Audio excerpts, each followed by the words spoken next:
오늘의 말씀은 잠언 22장 17절부터 29절까지 말씀입니다. 너는 귀를 기울여 지혜 있는 자의 말씀을 들으며 내 지식에 마음을 둘지어다. 이것을 내 속에 보존하며 내 입술 위에 함께 있게 함이 아름다우니라. 내가 내게 여호와를 의뢰하게 하려 하여 이것을 오늘 특별히 내게 알게 하였노니, 내가 모략과 지식의 아름다운 것을 너를 위해 기록하여 내가 진리의 확실한 말씀을 깨닫게 하며 또 너를 보내는 자에게 진리의 말씀으로 회답하게 하려 함이 아니냐. 약한 자를 그가 약하다고 탈취하지 말며 곤고한 자를 성문에서 압제하지 말라. 대저 여호와께서 신원하여 주시고 또 그를 노략하는 자의 생명을 빼앗으시리라. 노를 품는 자와 사귀지 말며 울분한 자와 동행하지 말지니 그의 행위를 본받아 내 영혼을 올무에 빠뜨릴까 두려움이니라. 너는 사람과 더불어 손을 잡지 말며 남의 빚에 보증을 서지 말라. 만일 갚을 것이 내게 없으면 내 누운 침상도 빼앗길 것이라. 내가 어찌 그리하겠느냐. 내 선조가 세운 옛 지계석을 옮기지 말지니라. 내가 자기의 일에 능숙한 사람을 보았느냐. 이러한 사람은 왕 앞에 설 것이요 천한 자 앞에 서지 아니하리라. 네, 오늘 잠언의 이 본문의 특징은 우리가 그동안에는 한 절이 하나의 의미를 담는 그런 잠언들을 많이 봤다면, 오늘 본문은 두 절 혹은 세 절, 이렇게 여러 구절이 하나의 지혜, 하나의 교훈을 전하는 그런 좀 긴 잠언들이 많이 등장하는 것입니다. 그래서 17절, 18절, 19절 이렇게 연결되는데요.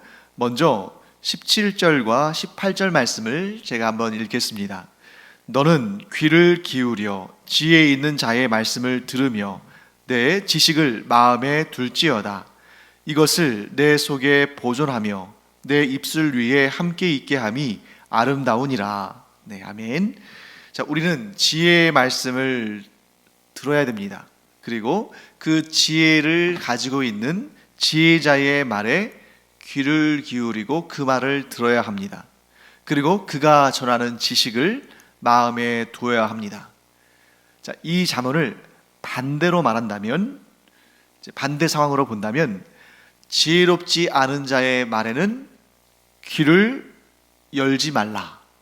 또 지혜롭지 않은 자, 곧 미련한 자가 전하는 말은 마음에 두지 말아야 한다 하는 것입니다. 자, 지혜 있는 자의 말에 귀를 기울이고 그 말을 듣고 그 지식을 마음에 두며, 또 지혜롭지 못한 자, 곧 미련한 자에게는 귀를 열지 말고, 또 그가 전하는 악한 지식에는, 그런 지식들은 마음에 두지 말라. 이 말씀이, 이 잠언이 우리에게 강조하는 것은 이것입니다. 그것은 뭐냐면, 듣는 귀에도 분별력이 필요하다. 이것을 우리가 귀의 지혜라고도 할 수 있겠네요. 듣는 것에 있어서의 지혜, 곧 듣는 귀에도 분별력이 필요하다. 자, 사람이 사기를 당하는 이유가 무엇입니까? 지혜롭지 못한 자, 미련한 자. 그러니까 겉으로는 지혜롭고 겉으로는 미련하지 않은 똑똑한 사람인 것처럼 접근하는 그런 사람이지만, 그가 하는 말은 지혜롭지 못하고 그가 하는 말은 미련한 말입니다. 그런데 그 말에 귀를 여는 자, 그 말에 귀가 얇아서 거기에 빠져드는 자, 이런 자 역시 지혜롭지 못하고 미련한 자입니다. 그러니까 속이는 자나 속임을 당하는 자나 모두 지혜롭지 못하고 미련한 것이다. 악한 말을 하는 자는 당연히 지혜롭지 못하고 미련하다고 생각하지만 그 말을 듣는 자는 그렇게까지는 생각하지 않는 것이 보통이죠. 하지만 성경은 계속 말씀하십니다. 악하고 미련한 말을 하는 자도 지혜롭지 못한 자지만 그 말을 듣고 그 말에 의해서 끌려가는 사람도 지혜롭지 못하고 미련한 자다. 그러므로 사랑하는 성도 여러분, 우리의 듣는 귀에도 분별력이 있고 지혜가 있기를 간절히 축원합니다. 물론 우리가 하는 말도 지혜롭고 분별력이 있어야 합니다. 그래서 성경은 우리에게 이렇게 말씀하시는 거죠. 말하는 입과 듣는 귀가 모두 지혜로운 자가 되라. 그것이 온전한 사람이다 하고 말씀하시는 것입니다. 그런데 예나 지금이나 귀가 얇아서 남의 말에 쉽게 속는 사람들이 있죠. 그런데 오늘날에는 그럴 가능성이 훨씬 더 커졌습니다. 자, 과거에 이러한 인터넷이나 온라인이 발달하지 않은 그러니까 오프라인 중심의 시대, 오프라인 중심의 그러한 곳에서는 불편하죠. 정보 획득도 쉽지 않고 또 이런저런 좀 제약들이 있으니까 불편했던 것이 사실입니다. 그러나 그런 불편함이 갖는 유익도 있는데 그것은 잘못된 정보, 악한 정보도 그만큼 퍼지기 어려운 상황이라는 것입니다. 그러니까 우리가 참 옛날에 정보를 얻기가 쉽지 않은 그런 시대에는 그것이 불편하기도 하지만 동시에 악한 정보를 듣는 일도 그만큼 적었던 거죠. 반면에 오늘날과 같이 인터넷과 정보통신이 발달한 시대는 이전과는 비교할 수 없을 정도로 편리합니다. 그래서 여러분 불과 한 30년 전만 하더라도 사람마다 모두 다 이렇게 심지어 초등학생들까지도 이동전화, 휴대전화를 들고 다니면서 멀리 있는 사람, 서울에 있는 사람뿐만 아니라 심지어 외국에 있는 사람과도 이렇게 쉽게 통화할 수 있는 그런 시대가 되리라고는 누가 생각했겠어요? 물론 그런 생각한 사람들이 있겠습니다만 그게 대중적인 생각은 아니었죠. 그런데 오늘날에는 너무 이와 같이 인터넷과 또 정보통신과 또 SNS와 이러한 이게 편리한 도구들이 곳곳에 있습니다. 그래서 얼마나 우리가 편하게 살고 있습니까? 그래서 옛날에는 어떻게 살았는지 몰라. 한번 생각해 보십시오. 집에 집 전화는 있는데 휴대전화가 없어가지고 집에서 전화해가지고 약속 잡고 나갔는데 근데 그 상대방이 이런저런 일 때문에 갑작스러운 일 때문에 못 나오는 상황이 됐어요. 근데 어떻게 연락하겠습니까? 휴대전화가 없는데. 그럼 한참 기다리다가 집에 가서 다시 전화해가지고 왜 약속 안 지켰냐고 막 이렇게 따지고 그럴 수밖에 없는 거잖아요. 그렇게 정보통신이 인터넷이 발달하지 않았던 시대는 불편함이 있었지만 반면에 잘못된 정보와 악한 정보들을 접할 기회도 적었지만 오늘날과 같이 이렇게 인터넷과 정보통신이 발달한 시대에는 그만큼 편리한 삶을 살긴 하지만 동시에 잘못된 정보와 악한 정보들이 쓰나미와 같이 밀려드는 시대가 되었습니다. 그래서 얼마 전에도 무슨 N번방 사건이니 박사방 사건이니 해가지고 이러한 휴대전화를 이용한 이런 인터넷을 이용한 그 악한 사람들의 꾀임에 빠져가지고 많은 사람들이 인생을 망치는 그런 일들을 경험하지 않습니까? 뿐만 아니라 요즘에 이제 개인 SNS 또 톡 프로그램 이런 것들을 통해서 내가 원치 않아도 무분별하게 많은 정보들이 쏟아져 들어옵니다.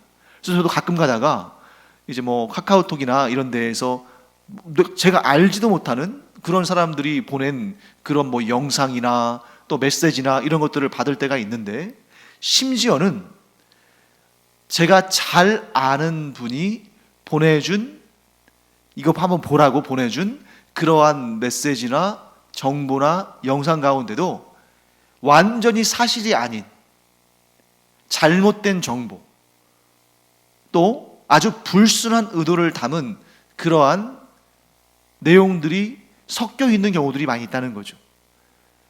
그런데 그것이 누군가가 저에게 보내줬다는 얘기는 저 말고도 여러 사람, 많은 사람들에게 돌고 돌았다는 것을 알 수 있는 겁니다. 근데 그것이 사실이고 진리고 우리에게 도움이 되는 내용이면 괜찮은데 그냥 단순히 정보를 잘못 파악해서 실수로 보낸 경우도 있을 수 있겠지만 많은 경우에는 불순한 의도를 품고 그 자신의 그 불순한 의도가 널리 알려지기를 원해서 그러한 영상들을 만들어서 뿌리는 그런 경우도 있다는 것이죠. 이런 시대, 오늘 잠언의 말씀이 더욱 간절하고 더욱 귀하게 여겨집니다. 자, 어떤 말씀입니까? 듣는 귀에도 지혜가 필요하다. 우리가 이 분별력 있게 듣는 사람들이 되어야, 그래야 이런 거짓 정보와 악한 영적인 그러한 올무와 같은, 함정과 같은 그런 사탄이 심어놓는 그런 것들에 빠져들지 않을 수 있다. 우리 그리스도인들만 이 인터넷과 또 이런 정보통신의 그런 매체들을 이 복음의 수단으로, 좋은 수단으로 사용하려고 하는 것이 아니라 우리 못지않게, 아니 어쩌면 우리보다 더 극성적으로 악한 사탄과 그를 따르는 악한 무리들은 이 인터넷 세상을 얼마나 편리하게, 또한 그들 입장에서는 유용하게 사용하는지 모릅니다. 얼마든지 이것을 사용해서 그 악한 정보를, 악한 주장을 독버섯에 그 포자를 뿌리듯이 얼마든지 뿌릴 수 있거든요. 큰 돈 들이지 않고도. 이러한 위험한 시대를 살면서, 편리한 만큼 위험성이 도사리고 있는 이 시대를 살면서, 이 정보의 홍수의 시대를 살면서 우리는 더욱더 듣는 귀에 분별력을 갖는 그런 지혜로운 하나님의 사람들이 되기를 간절히 축원합니다. 나는 괜찮아. 나 정도 신앙생활하고, 나 정도 성경 지식을 가지고, 나 정도 이렇게 매일 예배를 드리고 하면 내가 웬만한 것에는 그렇게 쉽게 속아 넘어가지 않아. 아무도 장담할 수 없습니다. 왜 그럴까요? 요즘에 이 인터넷 또 뭐 이런 우리 스마트폰 하다 보면 내가 이거를 꼭 필요했던 건데 어떻게 이 광고가 이렇게 나오지? 하는 경우가 있어요. 그것은 예전처럼 광고주가 돈을 내고 그 하나의 스마트폰 화면을 일부분을 차지해서 광고를 하는 시대는 이미 지났습니다. 빅데이터라고 해가지고 이 소비자가, 이 개인이 어떤 정보들을 조회했고 검색했는지를 파악해서 그 사람의 맞춤 광고를 해주는 거죠. 그러니까 내가 평소에 관심 가졌거나 내가 필요로 했던 것들이 광고에 뜨는 것입니다. 저는 그걸 보면서 이거 좋은 방법으로 사용될 수도 있지만 아주 위험할 수 있겠다 하는 생각을 하게 된다는 거죠. 그리고 그런 모습에서 사탄이 주로 사용한 방법의 그 레파토리를 발견하게 됩니다. 자, 사탄이 사람들을 시험할 때 딱 매뉴얼대로, 사탄이 이런 단계로 시험을 한다 하는 그런 매뉴얼대로 사람을 시험하는 것이 아닙니다. 그러면 사탄이 어떻게 시험하느냐? 각 사람에게 쪽집게식으로, 각 사람에게 맞춤복식으로 그 사람에게 꼭 맞는, 어떤 면에서 꼭 맞는 거예요? 그 사람이 걸려 넘어지기에 안성맞춤인, 완전히 맞춤옷처럼 그에게 딱 맞는 그런 방식으로 시험을 한다는 거죠.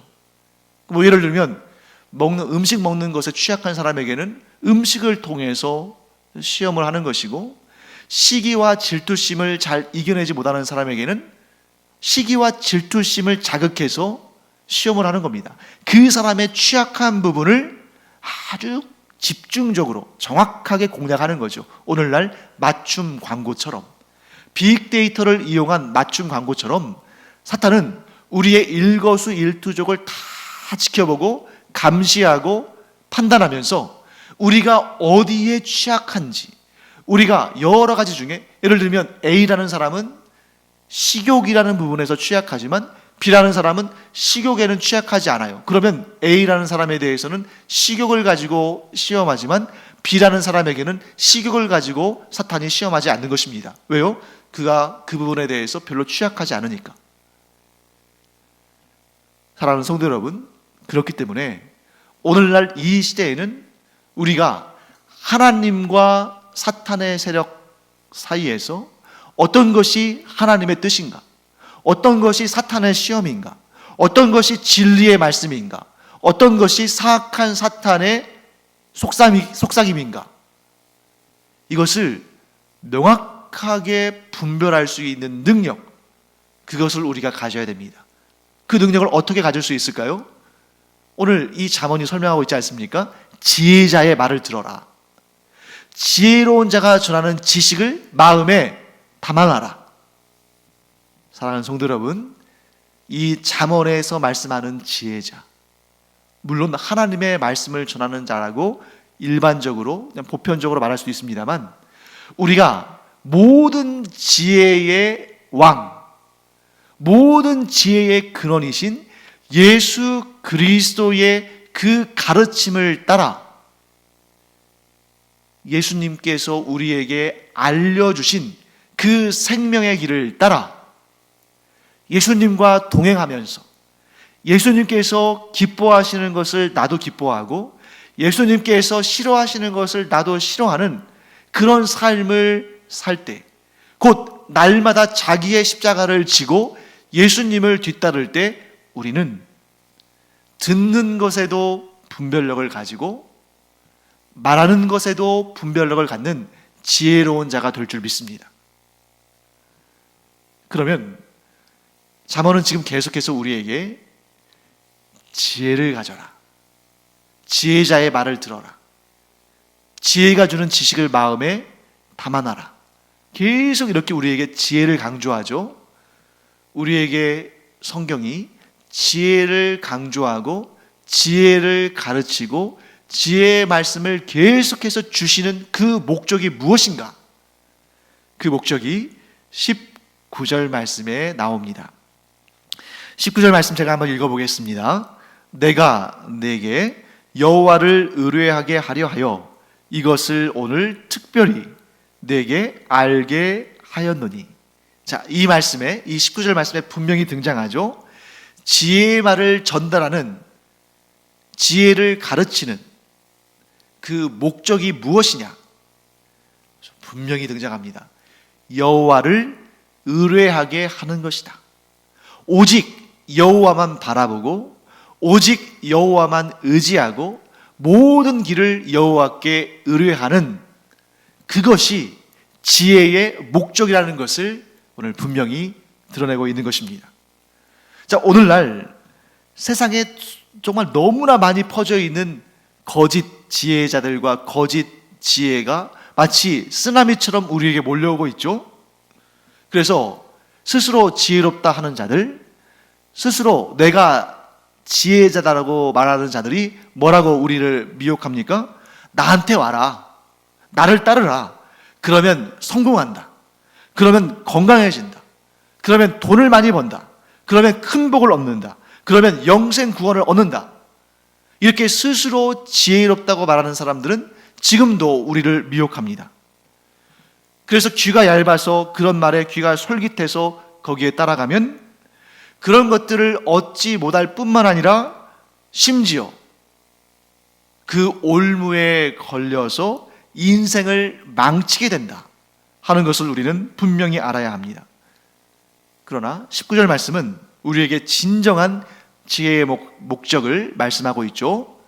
여호와를 의뢰하는 것 외에는 오직 여호와 하나님을 섬기고 여호와 하나님만을 의지하는 것 외에는 어디에서도 그 무엇도 지혜로운 것이 아니다.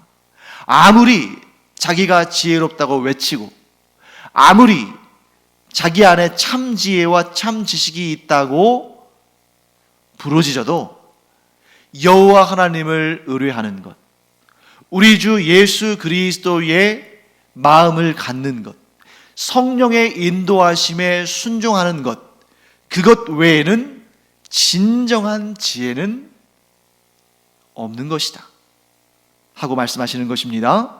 그래서 하나님을 의뢰하는 자, 하나님을 의지하는 자는 반드시 일어서고 살아나고 복을 얻지만 하나님 외에 다른 것을 의지하는 자는 반드시 무너지고 패망한다.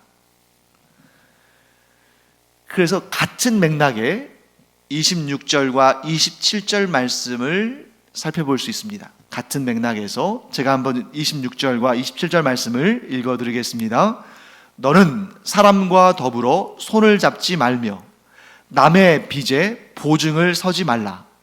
만일 갚을 것이 내게 없으면 내 누군 침상도 빼앗길 것이라.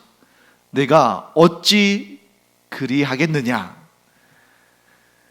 지혜롭지 못한 자는 사람과 더불어 손을 잡습니다. 우리 이제 이런 맥락, 정치적인 맥락을 이해하지 못하고 딱 이 부분만 보면, 아니 사람이 손을 잡고 서로 협력하고 서로 돕고 서로를 의지하고 하는 게 뭐가 문제일까 하는 생각이 들 수 있습니다. 그렇기 때문에 잠언은 딱 어느 한 부분만 떼어서 보면 안 되고 그 연결 관계, 그 이어지는 논리적인 구조를 잘 파악해야 돼요. 너는 사람과 더불어 손을 잡지 말며, 이렇게 한 다음에 거기서 끝난 것이 아니라 그 다음에 이어짐으로써 이 26절 말씀이 완성이 되죠. 이 26절 말씀의 앞부분은 너는 사람과 더불어 손을 잡지 말며 이렇게 끝났지만 그 뒷부분은 뭐라고 말씀하십니까? 남의 빚에 보증을 서지 말라. 그러면 여기서 우리가 뭘 의미하는 줄 알겠죠? 너는 사람과 더불어 손을 잡지 말라 했을 때 그 사람이 어떤 사람이겠어요? 빚을 지고 와서 나에게 보증을 서달라고 말하는 사람인 거죠.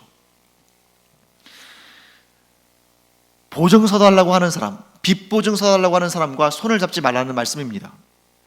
그런데 여러분 잠언에서 이 보증에 관한 말씀이 굉장히 자주 반복된다는 것을 우리 알 수 있죠. 왜 그럴까요? 이 말씀 안 듣고 빚 보증 서주는 사람들이 많이 있기 때문입니다. 한번 빚 보증 서가지고 크게 호되게 당한 다음에 그러면 안 해야 되는데 그 다음에 또 하기 때문에 잠언에서도 계속해서 반복적으로 보증 서지 말라고 말씀하는 거예요. 그런데 분명히 이 빚 보증 서지 말라는 이 말씀을 깊이 묵상하면서 성경 전체를 통해서 이 말씀을 볼 때에 좀 혼란스러운 분들 계실 수 있습니다.